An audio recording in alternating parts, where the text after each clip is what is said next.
ammas hafuurri isaa isinii wajjiniin haa ta'u. Eebbifamaa itti fufnee sagalee Waaqayyoo guyyaa irraa nu qabu dhaggeeffanna.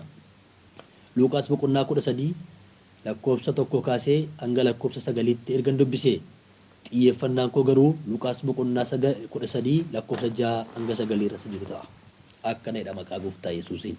Yeroo sana jarreen tokko gara Yesuus dhufanii waa'ee Galiilotaa utuu isaan aarsaa dhiyeessanii Phiilaaxoos isaan ajjeesisee dhiiga qalma isaanii wajjin walitti makeetti mani. Yesuus immoo deebisee jarreen Galiilaa kun Galiilota warra kaan hundumaa irra kan caalu cubbamoota waan turaniif dhiphinni akkasii waan isaan irra ga'e isinitti fakkaataa? Waa'u ani isinittan hima hundumti keessan yoo yaada garaa keessanii geeddarachuu dhabaattan akkuma kanatti hin dhumtu. Yookaas jarreen 18 bishaan Siiloon bukkeetti masaraan dhagaan ol dheeraa jigee isaan fixe sun saba Yerusaalem jiraatan hundumaa irra caalaa kan yakkan isinitti fakkaataare? Waa'u ani isinittan hima hundumti keessan yoo yaada garaa keessanii geeddarachuu dhabaattan akkuma kanatti hin dhumtu isaaniin jedhe. Kana irratti Yesuus fakkeenya kana isaanitti hime. Namni tokko muka harbuu maasii isaa keessa dhaabame tokko qaba ture. Inni ija irraa barbaaddachuu dhaqee homaa irraa dhabe. Yommus namicha isa maasii isaa eeguun ilaa waggoota 3 muka kana irraa ija barbaaddachuuf dhufe garuu homaa irraa hin arganne. Kanaaf muri maaliif lafa balleessaa jedheen. Namichi sun garuu deebisee yaa gooftaa mee waggaa kanaaf amma ani naannoo isaa soqee xaa'ootti naqutti haa ta'u. Bara eger tolee yoo ija godhateef ba'eessa yoo dide garuu hin murtaa jedheenii jedhe. Waaqayyoof galanni guddaan haa ta'u. Xiyyeeffannoon koo 6 hanga 9 kanarratti Yesuus fakkeenya kana isaanitti hime. Namni tokko muka harbuu maasii isaa keessa dhaabame tokko qaba ture. Inni ija irraa barbaaddachuu dhaqee homaa irraa dhabe. Yommus namichi isa maasii isaa eeguun ilaa waggoota 3 muka kanarraa ija barbaaddachuudhaaf dhufe garuu homaa irraa hin arganne. Kanaaf muri maaliif lafa balleessaa jedheen. Namichi sun garuu deebiseefi yaa gooftaa mee waggaa kanaaf amma ani naannoo isaa soqee xaa'ootti naqutti haa ta'u. Bara eger tole yoo ija godhateefi ba'eessa yoo dide garuu hin murtaa jedheenii jedhe. Waaqayyoof galanni guddaan haa ta'u. Egaa sagalee Waaqayyoo barrii 2023 kana keessa mata duree Waaqayyoon keessa koo kaa'e irrattanii sagalee Waaqayyoo lafan carraa argadhe kamittiyyuu hiraan jira. Lafan carraa argadhe kamittiyyuu iddoo Waaqayyoo akkan itti lallabuuf saba akkan itti lallabuuf Waaqayyoo naa kenne kamittiyyuu karaa offlaayinis karaa onlaayinis qilleensarras karaa lafarraas dubbii Waaqayyoo na keessa kaa'e.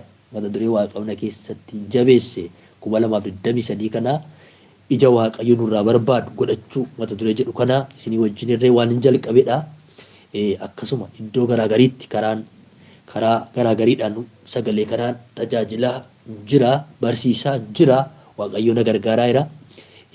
Ija Waaqayyoo nurraa barbaadu godhachuu 2023 kana kanaan hin jalqabeera. Ija Waaqayyoo nurraa barbaadu godhachuu.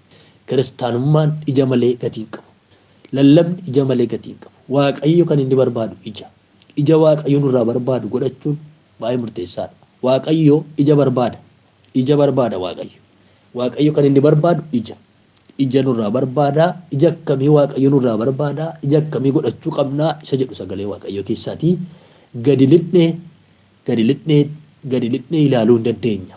Waaqayyoon ija maalii nurraa barbaada? Ija maalii nurraa dhabe? Ermiyaasii Luuqaasii akkanadha. Luuqaasii boqonnaa 3 sagalee Waaqayyoo gara booddee deebi'anii isin yaadachiisa. Waaqayyoof galanni guddaan haa ta'u.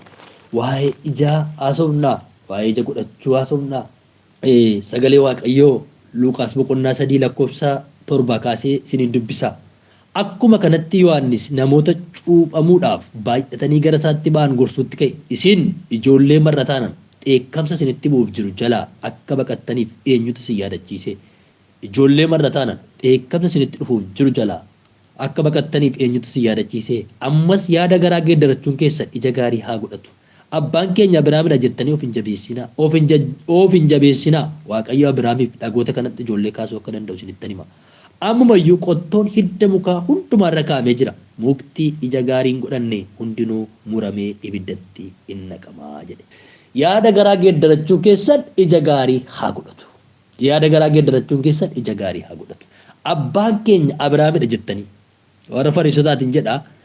Yohaannisiin beektu Yohaannis cuuphaa isa cuuphu jechuudha. Utuu Yesuus hin dhufin namoonni yaada garaa isaanii geeddarachiisuudhaaf laga Yordaanositti namoota cuuphaa kan ture. Yohaannis cuuphaa jedhama. Utuu Yesuus gara biyya lafaa hin dhufin Yesuus illee kan cuuphe isadha. Yohaannis cuuphaadha. Laga Yordaanos keessatti Yesuusin cuuphe harka isaatti cuuphame Yesuusi. Yohaannis cuuphaa kanatu namoota bara sana jiran Fariisota barsiisota seeraa abboota amantii warra ofiin jedhan barsiisota seeraa warra jedhaman isaan kanatu gara isaa dhufanii isaan kuni seera raawwachuudha malee cuuphaan isaan gara isaa dhufaniif seeruma raawwatanii seeradha cuuphamuun isa jedhu bichaa seera raawwachuudha dhufan. Inni immoo isaanitti dubbata sagalee kana. Yaada garaa geeddarachuun keessan ija gaarii haa godhatu. Abbaa keenya Abrahaamidha jettanii of hin jajjabeessina. Yaada garaa geeddarachuu isaanii cuuphaa kana cuuphaa seeraa godhan malee ittiin deemuu miti. Seeratti amanu seericha immoo jira oolchan jarri kun warra seera beeknadhan garuu akka seera sanaatti kan hin jiraan. Warra seera beekan garuu akka seeraatti warra hin jiraan. Warra tiksii beekan garuu tiksiidha warra hin jiraan jechuudha. Amma dhaloonni amma nuyi kee jirru kuni dhaloota beeka naawuleejiin qaba jedhudha. Beekumsa qaba jedhudha. Beekumsa sanaan garuu jiraachaa hin jiru. Dhaloonni amma nuyi kee jirru yoo nu itti lallabnu wangeela beeka tiksii beeka tiksii tokkotti himte 300 sitti hima garuu maal godha tiksii akka dubbii sanaatti jiraachaa hin jiru. Tiksii beekuun gaariidha garuu akka sagalichaatti jiraachuun waan biraa waan baay'ee barbaachisaadha. Mul'ata Yohaannis namoonni baay'een teoloojii baradheera wangeelaawwii ta'eera si duran baradhe si duran amaneedhu garuu jireenyatti hin jiran. Waldaa keessa waggaa 20 waggaa 50 teessee jireenyi kee hin geeddaramne ija Waaqayyo sirraa barbaadu hin godhanne taanaan faayidaa hin qabu. Maqaan paasterii ta'uun maqaan apoostirii ta'uun maqaan ivanjilistii ta'uun maqaan raajii ta'uun maqaan faarfataa ta'uun maqaan faarfattuu ta'uun gatiin qabu yoo ija Waaqayyo nurraa barbaadu godhanne malee yoo jireenyatti jiraanne malee ija yoo qabaanne malee maqaa keetiin hafuura hamaa baafneerra maqaa keetiin seexana akkas gooneerra maqaa keetiin akkas gooneerra innaan Gooftaan Yesuus Kiristoos isa kana miti inni barbaadu namni nama jaalala Waaqayyo abbaa koo godhetu mootummaa Waaqayyotti gala malee yaa gooftaa jechuudhaan seexana baasuudhaan mootummaa Waaqayyotti gala jaalala abbaa koo isa waaqarraa isa raawwatetu mootummaa Waaqayyotti gala jaalala Waaqayyo kan raawwate. Obboloota bara nuyi jiraannu Fariisonni kun lafa kanatti Yohaannis cuuphaan amala isaanii beeka. Amalli isaanii maa inni jarri kuni seera raawwachuudha malee waa'ee yaada garaa isaanii geeddaratanii bishaan ittiin cuubaman kan akkuma bishaanitti dhufanii keessa lixanii seera raawwatanii cuubamneerra jechuudhaaf malee jijjiirama tokko jireenya isaanii irratti erga cuubamanii jijjiiramni jireenya isaa irratti dhufu. Ilaa nuni erga Yesuusitti amanne jireenya keenya irratti jijjiiramni hin dhufne taanaan keessa deebinee of ilaalutu nurra jira. Jijjiirama agarsiifne taanaan jijjiirama amalaan agarsiifne taanaan isa kaleessaa hin ganne taanaan isa kaleessaa hin dhiifne taanaan keessa deebinee jireenya keenya ilaalutu nurra jira obboloota. Yesuusitti namni yeroo amanu uumama haaraa ta'a. Jibba gatee jaalala horata. Jallina keessaa bahee qajeelummaaf jiraata. Xuraa'ummaa keessaa bahee qulqullummaaf jiraata. Yesuusitti yeroo amanu namni uumama tiraanziishinii jireenyaa godha. Jijjiiramatu jireenya isaa irratti dhufa. Kaleessa dharrabsa yoo ta'e har'an eebbisa. Kaleessa hin abaara yoo ta'e har'an eebbisa. Kaleessa amala gadhee qaba yoo ta'e amala isaa sana hin dhiisa. Amala isaa sirreeffata. Gara Yesuus dhufuun akkasitti miti obboloota. Namoonni gara Yesuus yeroo dhufanii fayyinuma foonii kana dhibeema mataarraa dhibeema garaachaarraa fayyuudhaaf gara kana waan dhufan itti fakkaata. Akkas miti obboloottan Yesuusitti amanuun uumama haaraa ta'uudha. Uumama haaraa ta'u jechuun isa kaleessaa jireenya moofaa wayyaa moofaa kaleessaa ofirraa baasanii wayyaa haaraa uffachuu jechuudha. Qulqullummaa uffachuudha gara Yesuus dhufuun. Jibba gatanii jaalala fudhachuudha gara Yesuus dhufuun. Of tuulummaa gatanii gad of deebisuu fudhachuudha gara Yesuus dhufuun malee gara Yesuus dhufuun dhukkuba bichaarraa fayyuu miti. Namoonni gara Yesuus eeyyee Yesuus hin fayyisa. Isa kana miti garuu taargetiin keenya jireenya bara baraati. Dhukkubarraa hin fayyisa. Eeyyee salphaadha Waaqayyoof hundumtu garuu inni namoonni Yesuus kana dhukkuba foonii sanarraa isa nama fayyisu. Isuma biddeen namaa kennu, isuma abbaa manaa namaa kennu, isa makiinaa namaa kennu gochaa jiru bara keenya. Akkas miti obboloota. Yohaannis cuuphaan Yohaannis cuuphaanii hin barsiisa jara kan akka yaada garaa geeddarachuun keessan ija gaarii haa godhatu abbaan keenya Abrahaamidha jettanii akka kaleessaa waan ittiin darbitan isinitti hin fakkaatiin uf jajjabeessinaa. Amma bara keenya namoonni uf jajjabeessina. Abbaan keenya Abrahaamidhu jarri kun uf jajjabeessu. Sababa Abrahaam nuyi qajeeloo ta'e sababa akkasii nuyi qajeeloo ta'e obboloottan koo jaroonni kun uf goyoomsu uf jajjabeessu. Abbaan isaanii Eeliin agartan miti Eeliin luba waldaa kiristaanaati ijoolleen isaa immoo gadhiisitti jiraatu ijoolleen isaa immoo waldaa xureessanii waldaa balleessaniiru. Ijoolleen Eeliin isin dhumanii Eeliin isin du'e agartanii jira. Abbaan paasterii ta'ee fi mucaan sababa abbaatiin ooltu hin jirtu. Kiristaanummaan kun jireenyi kiristaanummaa kun jireenya guruuppiidhaan miti nuyi kiristoosiif kan hin jiraan dhuunfaa keenyatti Yesuusin beekuu qabna. Guruuppiidhaan beekna miti Yesuusin dhuunfaa keenyatti bagillaachin maawaa kan labben gooftaa kana dhuunfaa keenyatti beekutu nurre guruuppiidhaan miti. Abbaan keenya Abrahaam jedhanii uf jajjabeessu. Abrahaamitti waamu malee hojii Abrahaam hojjetan jiran. Akka Abrahaamitti jiraatu miti. Abbaa keenyatti Abrahaamidha uf jajjabeessu sobanii jaroonni kun. Kanaaf itti hima keessaa baaseetti hima Waaqayyo Abrahaamiif dhagoota kanatti ijoollee akka kaasuu danda'u isinitti hima. Ammayyuu qottoon hidda mukaa hundumaa irra kaa'amee jira. Mukti jagaariin godhanne hundinuu muramee ibiddatti naqama. Mukti jagaariin godhanne hundinuu muramee ibiddatti naqama. Qottoon ol ka'ee hidda muka hundumaa irra jira.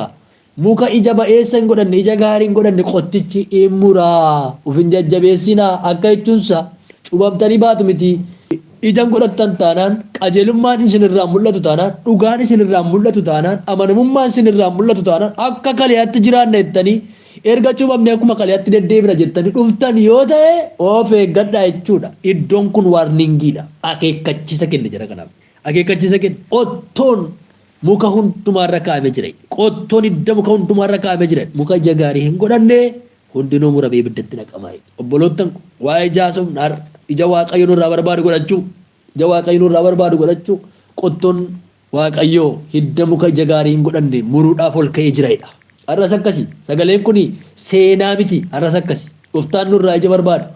Waggaa dheeraa waldaa kee teenyeera eeyyee waggaa dheeraa cheerchii keessa amma ergamanne turreera eeyyee ammayyuu garuu jireenyi keenya hin geeddaramne taanaan dubbiin keenya hin geeddaramne taanaan ilaalchi keenya hin geeddaramne taanaan arrabi keenya hin geeddaramne taanaan of ilaaluu uf marammaruudha. Amma yeroo qabna obboloottan ija Waaqayyo nurraa barbaadu isa kana tajaajilaa ta'ee gadhuuf deebisuun keessa jiru taanaan tajaajilaa ta'ee jaalalli keessa jiru taanaan tajaajilaa ta'ee qulqullummaan hin jiru taanaan tajaajilaa ta'ee amanamummaan qabu taanaan tajaajilaa ta'ee obsan qabu taanaan keessa deebinee of laaluun yeroon isaa amma obboloota. Sagaleen kun hunduma keenya ilaallata.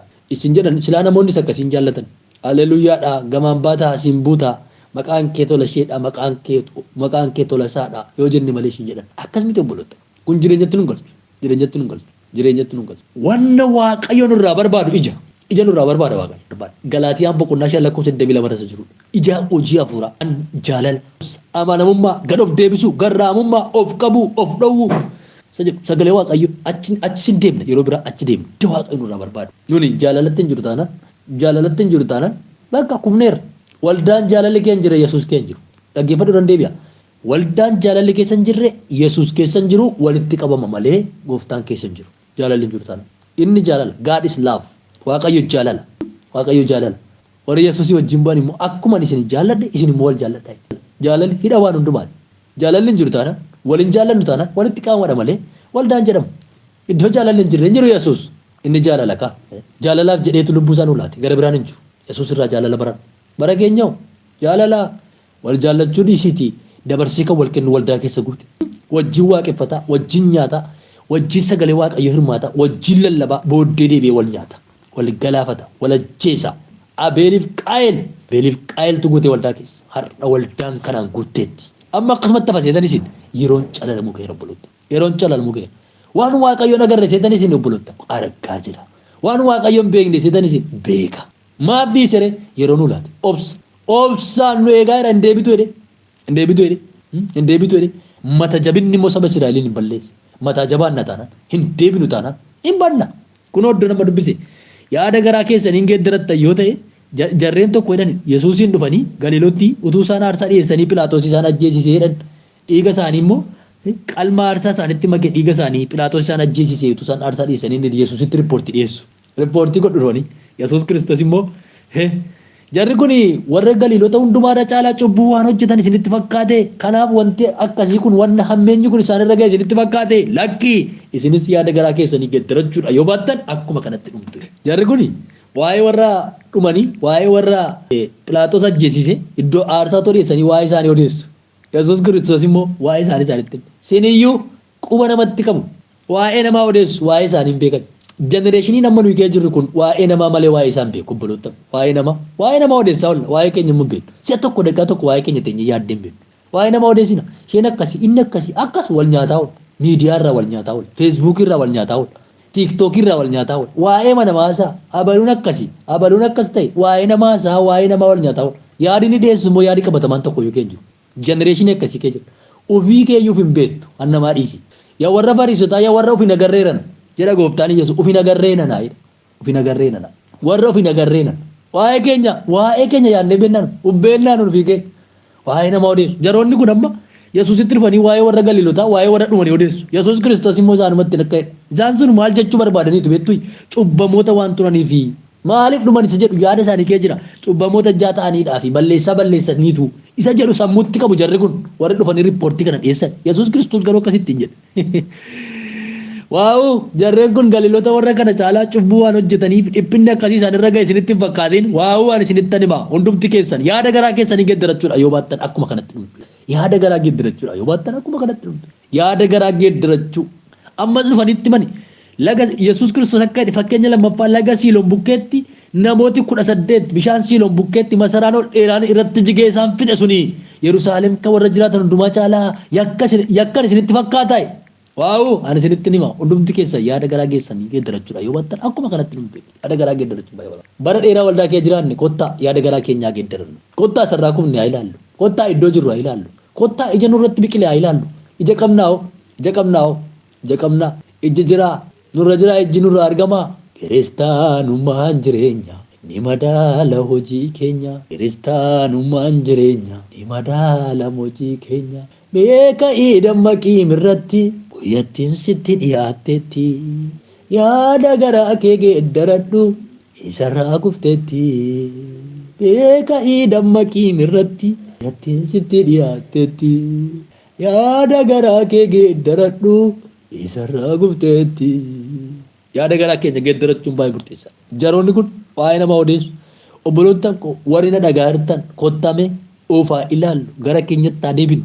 Ani karaa gooftaarra jiraa ija waaqayyo narraa barbaadu qabaa'an ijjinatti jiraanaan moo maqumaafan jira moo ijjinatti jira jennee of ilaalutu nurra waa'ee namaa dubbachuu caalaa cubbuu isaatti akkas godhe akkas balleessaatti akkas godhe jechuu caalaa waa'ee keenya beeku of beeku jenereeshiniin ammaa kun jenereeshinii of beeku miti obboloota dhaloonni nu kee jiraannu kun dhaloota waa'ee isaa hin beekne gidduu jirra waa'ee namaa odeessaa oola waa'ee isaa kan hin beekne akkasii warreen argaa jiru warri miidiyaa irraa odeessu amma nuuf ilaaluudha jireenya keenya ilaaluudha akka dubbii waaqayyootti jiraachuu keenya ilaaluudha gaariidha garuu yeroo hundumaa namni kadhannaa bichaa yoo ta'e sirrii miti galateeffannaa qaba kadhannaa keessa galateeffannaan jira gaaffii bichaa gaafanna miti gooftaa kana hin galateeffanna waan inni nu godheef aarsaa galataa dhiyeessina aarsaan galataa inni waaqayyootti tolu immoo galata afaan keenya garaa keenya kiyaa galata qulqulluu isa ba'u garaa keenya kiyaatti gammada waaqayyo galata qulqulluu garaa qulqulluudhaan yaada qulqulluudhaan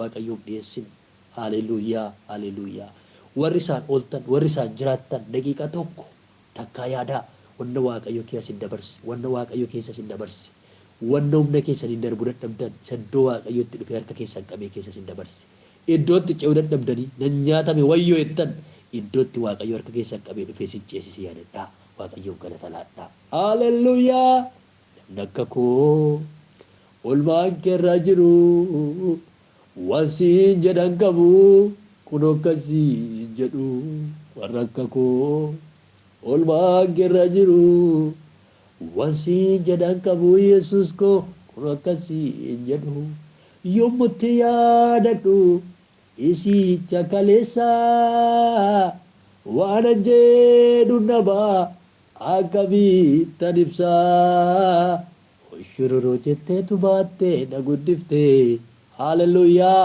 anaaf abbaa koorraa atundaa naaf caaltee rakka koo olmaan keerra jiru wasiin jedhan qabu. Namni akka koo jira namni olmaan waaqayyoo irra jiru namni akka obsaa haa galateeffatu waaqayyoon. Gatii waaqayyoo galata fidaa waaqayyoof galata raaba gala dooraba sikree deleveen amma dhiisaa rakkina kee an odeessu amma dhiisaa dhibee keessan himachuu galata fidaa waaqayyoof raadiyaanoo sikree deleveen yaa olmaa waaqayyoo nurra baay'ee dubbatamee kan hin dhumne nurra jira lakkaa'amee kan hin dhumne nurra jira kan waan ittiin baafnu hin qabnu warqiin meetiin qabnu waan olmaa isaa baasu silaas warqiin meetiin baasuu hin danda'u gatiin waaqayyoo galata fidaa waaqayyoof galateeffadhaa waaqayyoon. Dhiisaa amma duwwaa keessan seexanni jedhu dhiisaa waa'ee dhibee keessanii dhiisaa waa'ee dhukkuba keessanii dhiisaa amma yeroon kun yeroo galataati waaqayyoon galateeffadhaa siyaa galatu jedhaa waaqayyo na baattee jirta'idha waaqayyo na eegdeetta'idha na dabarsiteetta'idha na ceesifteetta'idha anoo jiraidha waaqayyo jiraadheeradha karaa kee jiraadheedha waaqayyoon galata galchaa haleluuyaa praise the Lord ulfina himaa waaqayyoof raabalaadiyaa kuutaleveni kaatu jedhiyaa sintane sila badera sinamku situ nambumne narabagane ulfa dugofta Yesus ko doksa garako inyu yumbeku sira kanaf jimfarsa maka kenjaja situ anaaf caaleera hundaarra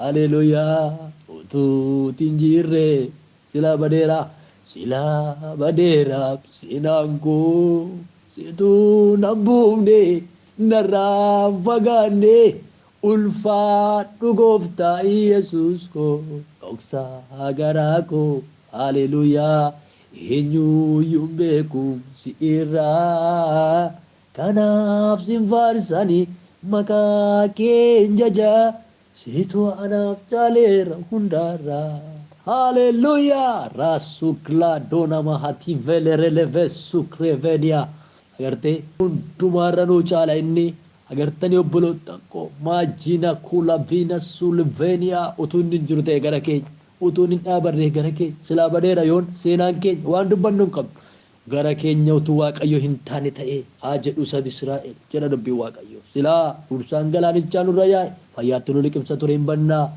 diinni keenya nutti aaranii fayyaatti nu liqimsu ursaan galaanichaa nurra yaa'a bannee turre waaqayyo gara keenya ta'e gara kee waaqayyo ta'e obboleettii ko gara kee waaqayyo ta'e obboleessa ko namni waaqayyo gara isaa ta'e galataa fidu waaqayyoof haa galateeffatu galaanicha ce'aniitu warri Israa'el galaanicha ce'anii dibbee isaanii fudhatanii waaqayyoof galata laatan rukutanii galateeffatanii waaqayyoon galateeffadhaa waaqayyoon harka diinaa kee anu buusee nu liqimsuuf jedhee afaan nutti banee afaan diinaa kee anu buusee warra jiraatu nu godhee ulfinni malaaf gooftaa kanaaf haleluuyaa waaqayyoof galanni guddaadhaa ta'u ganama kana yeroo gabaabaa sagalee waaqayyoo waliin hirmaannaa waan hafuurri qulqulluun laphee kurra kaa'e sagalee hafuurri qulqulluun laphee kurra kaa'e sinii hira obboloonni kallattii garaagariidhaan tajaajilaa jirtan gidduu kana jirtan ganamaa kaaftanii waaqayyoon isin haa eebbisu torban darban illee kan nu tajaajilaa turtan eebbifamaa ayyaana kana caalu waaqayyo isiniif haa dabalu biyya keessaas biyya alaas tajaajila kanarratti bobbaatanii hojii waaqayyoo hojjechaa kan jirtan karaa waaqayyo ayyaana isinitti kenneen ayyaanuma waaqayyo isin keessa kaa'een hojii waaqayyoo hojjechaa kan jirtan waaqayyo isin haa eebbisu ayyaana isaa isinii haa dabalu ammas humni isaa